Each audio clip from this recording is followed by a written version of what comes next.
RK రోజా మీద సెటైర్లు వేస్తున్నాడు బండ్ల గణేష్. నిన్న వచ్చిన ఎలక్షన్ ఫలితాల్లో రోజా నగర నియోజకవర్గం నుంచి తుక్కుగా పరాజయం పాలైన విషయం ప్రతి ఒక్కరికి తెలిసిందే. సో దానికి సంబంధించి బండ్ల గణేష్ అయితే స్పందించడం జరిగింది. ట్విట్టర్ వేదికగా ఆమె ఫోటోని షేర్ చేస్తూ ఆమెను ట్యాగ్ చేసి కూడా రా కదలిరా జబర్దస్త్ పిలుస్తుంది రోజా అన్నట్టుగా ఒక పోస్ట్ పెట్టడం జరిగింది. సో దీనికి సంబంధించి చాలామంది నెటిజన్లు కూడా దీనికి రియాక్ట్ అవ్వడం జరుగుతుంది. ఎట్లా అంటే ఇన్ని రోజులు ఒక సినిమాలు చేసుకునే వ్యక్తి ఇటు రాజకీయాల్లోకి వచ్చి రాజకీయాల పరంగా ఒక ఎమ్మెల్యేగా గెలిచిన తర్వాత కూడా తన తీరు విపరీతంగా మార్చుకోకుండా ఒక మీడియా ముందుకు వచ్చి నాయకులతో ఎలా మాట్లాడాలి, ప్రజలతో ఎలా మాట్లాడాలి, ఎదుటి వారితో ఎలా మాట్లాడాలో తెలియకుండా తీరుగా దుర్భాషలాడుతూ విపరీతంగా మాట్లాడిన ఒక మనిషిని, అంటే ఏపీ యొక్క ఫైర్ బ్రాండ్ అనే పేరు కూడా తెచ్చుకునే ఆర్కే రోజా. సో ఆమెకు సంబంధించి నగర నియోజకవర్గంలో చాలా ఘోరంగా పరాజయం పాలైంది ఆర్కే రోజా. కొన్ని రోజుల ముందు కూడా, అంటే ఎలక్షన్ ఫలితాలు వచ్చే కన్నా ఒక్కరోజు ముందు కూడా ఆమె ఖచ్చితంగా మేమే గెలుస్తాము, నేనే ఎమ్మెల్యేగా గెలుస్తాను, సీఎం మళ్ళీ జగన్మోహన్ రెడ్డి అవుతాను అన్నట్టుగా ఆమె చెప్పిన విషయం కూడా ఇప్పుడు సోషల్ మీడియాలో దాన్ని షేర్ చేస్తూ ఇప్పుడు ఏం జరిగింది అన్నట్టుగా ఆమె ప్రశ్నించడం కూడా జరుగుతుంది. సో అది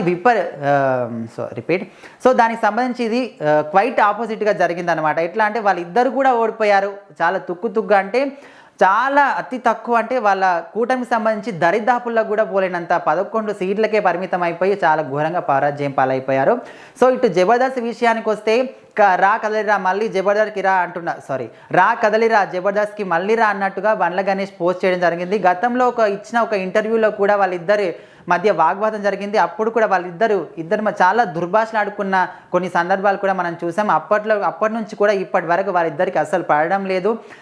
సో ఇప్పుడు ఆయన దానికి ధీటుగానే ఈయన సిబిఎన్ కూటమికి సంబంధించి వాళ్ళు అతి భారీ మెజారిటీతో గెలిచారు, మీరు తుక్కుగా ఓడిపోయారు అన్నట్టుగా ఆయన పోస్ట్ అయితే చేయడం జరిగింది.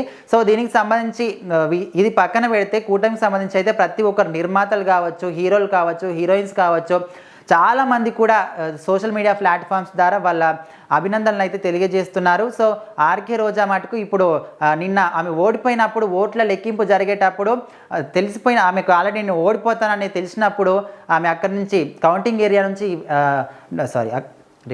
సో ఆమె కౌంటింగ్ ఏరియా నుంచి అక్కడ నుంచి వెళ్ళిపోయిన దాఖలాలు కూడా మనం చూసాం. సో ఇప్పుడైతే ఘోరంగా పరాజయం పాలైన రోజా మరి మళ్ళీ రాజకీయాల్లోకి వస్తుందా, నెక్స్ట్ వచ్చే ఎలక్షన్స్లో ఆమెకు సీట్ ఇస్తారా, వేరే పార్టీలోకి పోయే అవకాశాలు కూడా మనకు కనిపిస్తలేవు. కాబట్టి మరి ఆమె పరిస్థితి ఏంటి అనేది, అటు ఒకవేళ జబర్దస్త్కి పోయే అవకాశాలు కూడా కనిపించడం లేదు. ఎందుకంటే అక్కడ జబర్దస్త్లో ఉన్నటువంటి యాక్టర్ల గురించి కూడా ఆమె కొన్ని నెగిటివ్ కామెంట్స్ చేయడం జరిగింది. దానికి కూడా వాళ్ళు రియాక్ట్ అయ్యి వాళ్ళు కూడా మళ్ళీ వాళ్ళిద్దరి మధ్య వాగ్వాదం చోటు చేసుకుంది. సో దానికి సంబంధించి అటు పోయే ఛాన్సెస్ కూడా కనిపించడం లేదు. కాబట్టి రోజా ఇప్పుడు ఏం చేస్తుంది, ఆమె పరిస్థితి ఏంటనేది కూడా చాలామంది కూడా నెటిజన్లు ఆమెకు నెగిటివ్గా కామెంట్స్ చేస్తూ ఉన్నారు. సో చూద్దాం మరి ఏం జరుగుతుంది.